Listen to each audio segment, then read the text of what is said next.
Reflections on the Gospel, the Good News of Jesus Christ, for the fifth Sunday of Lent, from the Gospel of John. Some Greeks who had come to worship at the Passover feast came to Philip, who was from Bethsaida in Galilee, and asked him, "Sir, we would like to see Jesus." Philip went and told Andrew, and Andrew and Philip went and told Jesus. Jesus answered them, "The hour has come for the Son of Man to be glorified. I tell you truly, unless a grain of wheat falls to the ground and dies, it remains just a grain of wheat. But if it dies, it produces much fruit. Whoever loves his life loses it, and whoever hates his life in this world will preserve it for eternal life. Whoever serves me must follow me, and where I am, there also will my servant be.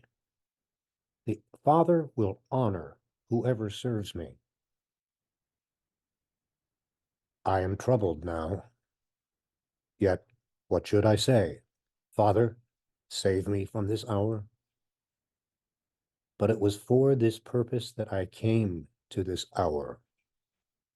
Father, glorify your name." Then a voice came from heaven. "I have glorified it and will glorify it again." The crowd there heard it and said it was thunder. But others said, "An angel has spoken to him." Jesus answered, "This voice did not come for my sake, but for yours. Now is the time of judgment on this world. Now the ruler of this world will be driven out. And when I am lifted up from the earth, I will draw everyone to myself." He said this, indicating the kind of death he would die. The good news of the Lord.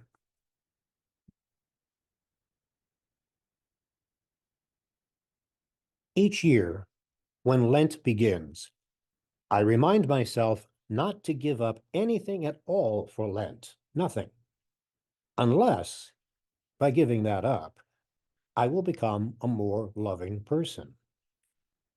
Because isn't that what Lent is all about? Learning from Jesus' example what it means to love? Well, this week, he has upped the ante. Jesus is not talking about giving things up. He's talking about dying. He's talking about hating your life now so that you can keep your real life forever. What kind of riddles are these? Let's see if we can unravel them, at least a bit. What Jesus seems to be saying is that if this Lent is truly going to make a difference in our lives, more has to happen than merely giving something up for a few weeks. Rather, something in me has to die. And that something may be any number of things. Maybe my fears have to die, or my sense of loss and hopelessness. Or maybe what has to die is my unwillingness to trust, really trust. Or perhaps it is my refusal to love someone whom I don't think is very lovable, or perhaps I've decided is not worthy of my love. The grain of wheat has to die. No, not literally die, but it must be transformed into something totally new, roots, leaves, fruit, so that it can yield a rich harvest. So instead of asking, what should I give up for Lent, even now with only 2 weeks left, if I'm serious about following Jesus, I need to ask, what in me has to die so that I can be more loving, so that I can be more like Jesus? One thing that has to die in all of us is the conviction that life is supposed to happen on my terms. How often do my prayers resemble ordering a meal at a restaurant, then waiting for it to be served and complaining if it doesn't arrive quickly enough or meet my standards? If that's how you or I pray, then I've got some sad news. God, I am sorry to say, is not a short order cook. Rather, God is a loving parent who has a much clearer vision than I do of what is best for me, of what will bring me and those around me the greatest happiness. Because keep in mind, that is what God desires for each of us, the same as what you desire for those you love, unending, total happiness. We, God and I, and perhaps God and you, just keep disagreeing on how to get to that goal. Jesus says it's by dying to self, by letting go of the conviction that if I'm really going to be happy, then life has to be on my terms. Brothers and sisters, let Frank Sinatra sing, "I Did It My Way," but that, I can assure you, is not Jesus's theme song, nor should it be ours. Perhaps a story might help. The most important lessons he learned in law school weren't in the classroom or from a casebook, but in the legal clinic in a low-income neighborhood in the city. During his last year of law school, he spent 2 afternoons a week at the clinic helping the poor, the elderly, and the non-English speaking work out problems with landlords, tax matters, immigration issues, and the myriad of legal entanglements and questions that can overwhelm those on the edge of society. His work at the clinic taught him why he wanted to be a lawyer, to obtain justice for the exploited, to be a voice for the powerless, to secure the rights of those who are struggling to survive on the edge of society. While many of his fellow law students were ready to sell their souls to become associates at big, prestigious firms, he found his soul in legal aid work. Those who love their lives will lose them, but those who hate their lives in this world will keep them for eternity. In dying to our own needs and wants, we bring the gift of Christ's love into the lives of others and into our own lives as well.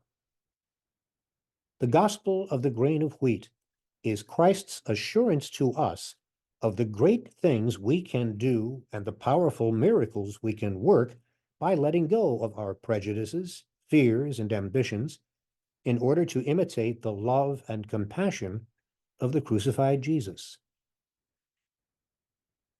As the climactic events of Holy Week draw near, Jesus is telling us that the path to happiness, indeed the path to glory, involves a loss of life in many possible ways. No two people walk the same path. For some people, a small number, the loss of life is literal. They are the ones called to martyrdom for the gospel. We have our modern examples: Archbishop Oscar Romero, Sister Ida Ford, and numerous other martyrs of El Salvador, all murdered by the military. Padre Miguel Pro and the many other martyrs of Mexico, and so many others. There have been inspiring Christians who have faced totalitarian, sometimes supposedly Christian regimes in defense of the rights of others. There are those whose entire lives are spent feeding the hungry, clothing the naked, housing the homeless. There are the people who accept a terminal illness with serenity.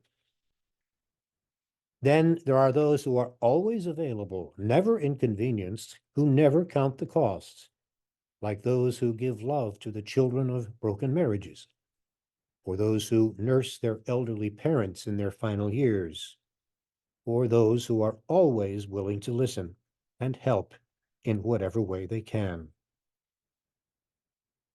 Sometimes the greatest opportunities for love happen just as you were going to do something else, and you decide instead to let your plans for the next 10 minutes or the next 3 hours die so that you can be there for someone else.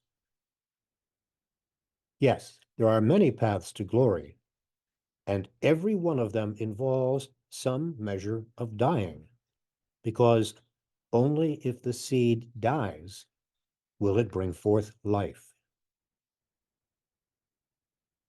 The grain of wheat in today's gospel is an important lesson about love, that the risk of being hurt, of being broken, of losing some part of ourselves is the price of love. The passion and death of Jesus is drawing near, and he will show us how much love can cost. His conflict with the Jewish establishment has reached the crisis stage. The mechanics that will lead to Jesus' death are now in motion. Let us have no doubt, Jesus himself was afraid, deeply afraid. Now my soul is troubled. What shall I say? Father, save me from this hour. It is clear that that is the prayer Jesus would like to pray. Letting go, dying, did not come any more easily to Jesus than it does to us. But after his prayer, when he sweats blood in fear and trembling, he was able to say, yes. We aren't called to do it in the way Jesus did, but to become the people God calls us to be starts by acknowledging, but then letting go of our doubts and fears, dying to our self-centered wants and needs, dying to our immaturity and prejudices. That is the challenge of the grain of wheat, that only by loving is love returned. Only by reaching out do we learn and grow. Only by giving to others do we receive. Only by dying to self do we rise to a new life. The gospel of the grain of wheat is Christ's assurance to us of the great things we can do, even the powerful miracles we can work in letting go of our self-centeredness, fears, and ambitions in order to imitate the compassion and love of the crucified Jesus. In our love and faithfulness to spouse, family, friends, in our caring response even to strangers, we find within ourselves the potential bounty of the gospel wheat. In our willingness to die to our fears, to put aside our own needs and wants, to let our schedules and even our lives be pulled apart, we discover love that can only be of God, but that we can give to others. Afraid you can't do that? So am I. Alone, none of us can do that. But none of us is called to do this alone. Listen to how St. Paul puts it. Christ, whose power is at work in us, is powerful enough and more than powerful enough to carry out his purpose beyond all our hopes and dreams. You see, you never have to do this alone because you are never alone. You are baptized, which means the power of Christ is at work in you. Thanks for listening.